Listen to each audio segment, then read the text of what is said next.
यो वर्षको NPL season 2 मङ्सिर 1 गतेदेखि सुरुवात हुँदैछ।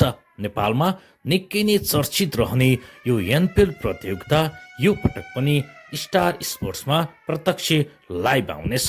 तर यसअघि प्रसारण हुँदै आएको युट्युब मार्फत पनि नेपाली दर्शकले यो खेल हेर्न नपाउने भएका छन्।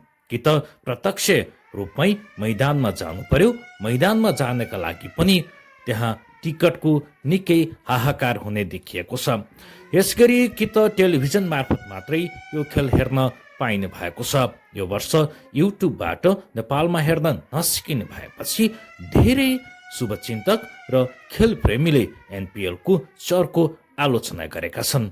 क्यानले अब नेपालीहरूले युट्युब मार्फत पनि यो खेल हेर्न पाउनुपर्ने माग पनि गरिरहेका छन्। तपाईँको विचारमा यो खेल टिभीमा मात्रै प्रसारण गर्दा ठिक होला कि युट्युबमा पनि आउनुपर्नेछ?